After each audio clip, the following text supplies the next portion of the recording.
So you've got a phenomena. It's happening. There's certain interactions that are causing fundamental biochemical and biophysical changes in the plants. When the phenomenon actually hits the ground, you get this huge electrical discharge of some hundreds of thousands of volts per meter, just for a nanosecond. And this allows the plants to fall at the base. This has been burnt from the inside, but it's a little bit damaged, but you can barely make it out there. That brown part of the burning. Mm-hmm. But this is quite damaged though. But the water's sort of heated on the end. You can just see it there actually. Mm-hmm. So it makes the plants very subtle at the base, almost like liquid glass, and then they fall over and they reharden very, very quickly. And they'll continue to grow? They'll continue to grow. Even though they've been burned inside like that? Yes, and the weird thing is that it does actually accelerate the rate of growth, depending on the maturity of the plant. But the magical thing is if you leave them alone, the plants will then regain their upright posture like this. So when With an angle in the... Yeah, so it looks like the field's been embossed. Yeah. And it's almost like magic, you know, because it's the natural reaction of the plants rising up towards the sun again, which shows that they're also undamaged. What we found in the early ones, they were always clockwise laying down.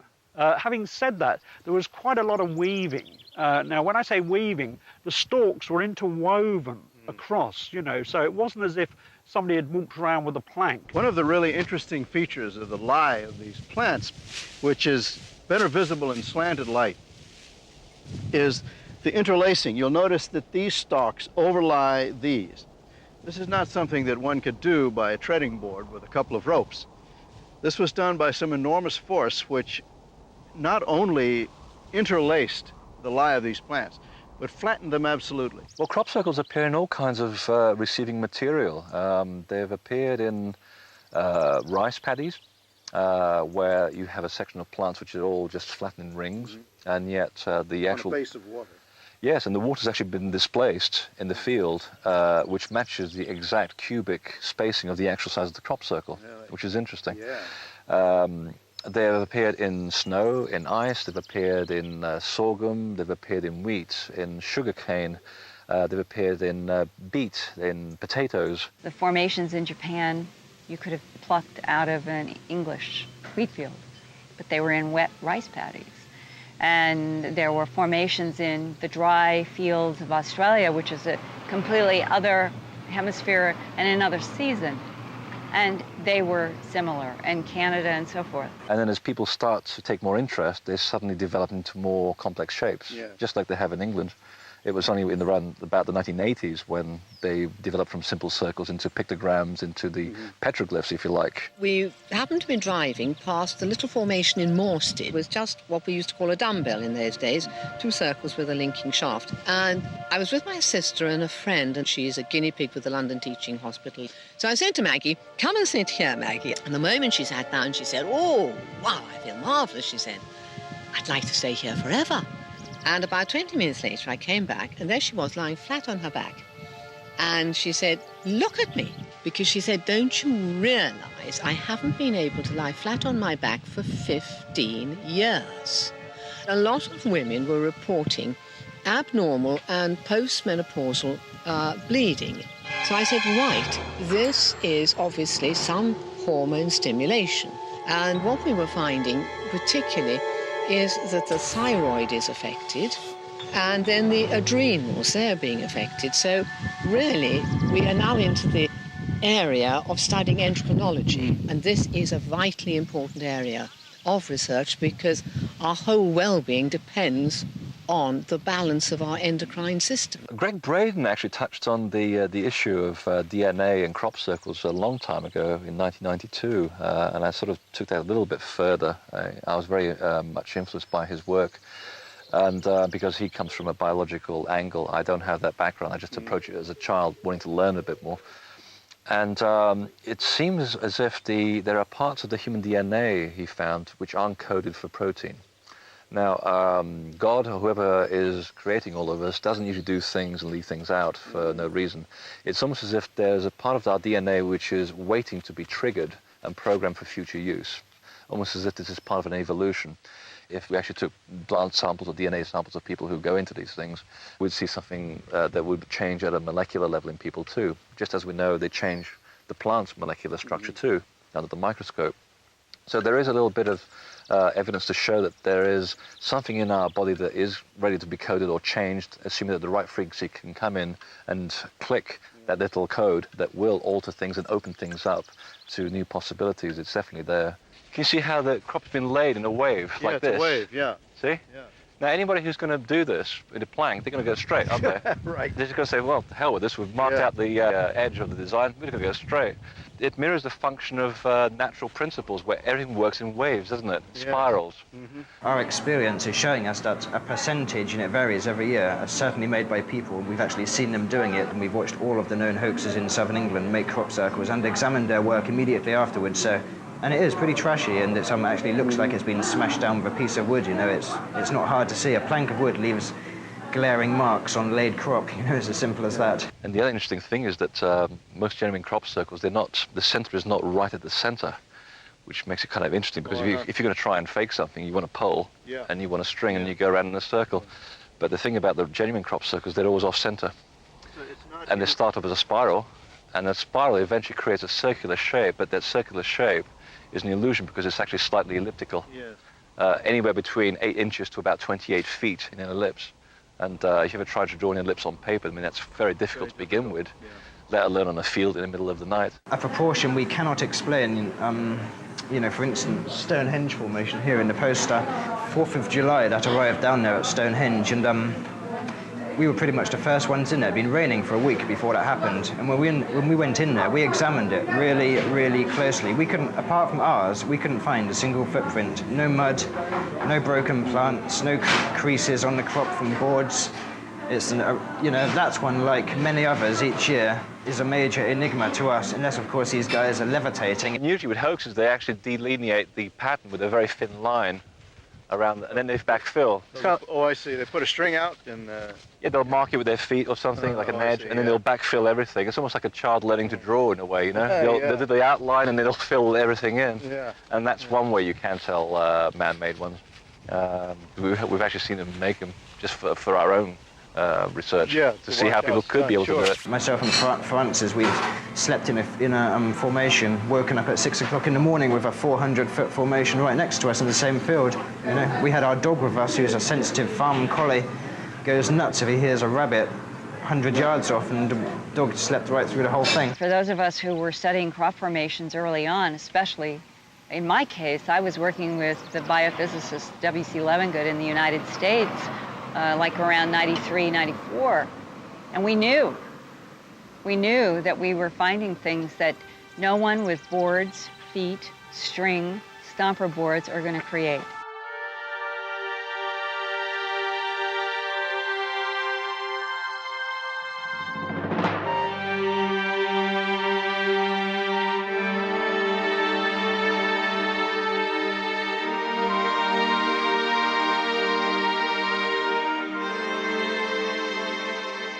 I'm a scholar.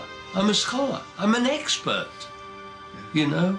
And it's like a Rembrandt scholar in a museum. And some woman comes along and says, look at this painting that my grandchild did. And he says, it's a piece of crap. Yes. And she says, what do you mean? Who are you to say that? And he says, well, excuse me, I've got 43 years under my belt of studying Rembrandt. What we found, it's almost as if people are wanting to muddy the subject, you know, disinform the public or just make people lose interest, in that the more media attention you get, you then find more hoaxers go out and you tend to get more ridicule and whatever, you know, if it's the powers that be trying to suppress it or whatever. Every single year we have 6, 8 documentary teams which arrive. And inevitably they call me and say, will I do something? And inevitably I say, go to hell. And they say, why? And I say, because are you going to be interviewing hoaxers and hoax claimants? And they say, oh yes, but we want to bring balance. Yeah.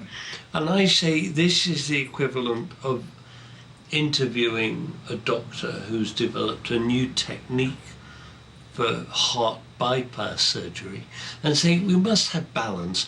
Let's go to Africa and get a witch doctor. You know? Or you have a program on banking and you're talking to specialists about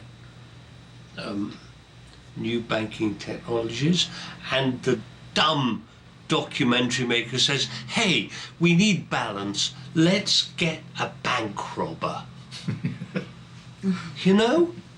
These people are liars, con men, frauds, deceivers and crooks. They are given publicity every year. And I won't be on the same screen as them. We try to present you with a number of symptoms of a genuine crop circle here.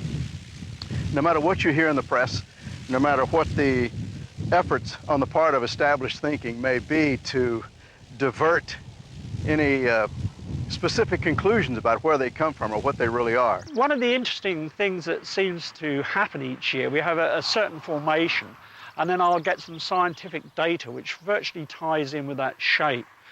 We had a beautiful one at Stonehenge this year, 750 feet in diameter, very much like trailing ribbons. And 2 weeks later, I had an email from NASA to visit their website because they'd uncovered what they are now calling superhighways in space. When I looked at the diagram, it sent shivers down my spine because they had the Earth sort of drawn as a plane circle, and these superhighways, just like the ribbons coming away from it, the way we've had at the Stonehenge formation. And what they're saying basically, any probes, any spaceships we send out, these superhighways will virtually create no friction whatsoever. They need less fuel for the craft that's going if they use these superhighways. I was touring the States. I spoke to the organiser, who's a pal, and she said, look, we've got lots of universities, let's circulate the academic departments and get some kids in, they'll be very interested. And so she sent out some flyers, and I returned, I went in to find she had hate mail from professors saying, what right have you to send this kind of dingbat crazy material to my exalted department, office. You know? So I wrote back, I said, look, excuse me, I was a professor at USC, and I would like to know where you got this idea from. And he wrote back saying, well, it's been proven, television, and I said, well, I'm glad as a teacher of young people that you rely so heavily on the History Channel for all your information. Have you ever been in a crop circle? Have you ever been to a conference? Have you ever been to a lecture? Have you ever read a book? Have you ever looked at a video on the subject? Or do you just take what the TV stuffs down your neck? I got no reply. So there is a very solid, ingrained resistance to change at this level. This is enormously threatening. Only last week I had an email from NASA where they've actually got a beautiful satellite picture of the Earth now, where it's bulging. Now, what that is doing is distorting the Earth's natural magnetic field. So, you know, all of this we've had in the crop circles almost as a warning, you know, that something is happening. It seems possible, if not plausible, that a pattern creates a kind of a signature, and, you know, who knows, that could just a pattern could spark a reaction in the brain which you know, allows for expansion of the consciousness of that particular individual, and you know, more and more individuals get their consciousness expanded, and at some point it hits critical mass, and suddenly everyone on the planet starts to get real, and we stop wrecking the place. You know, maybe that's why they're here.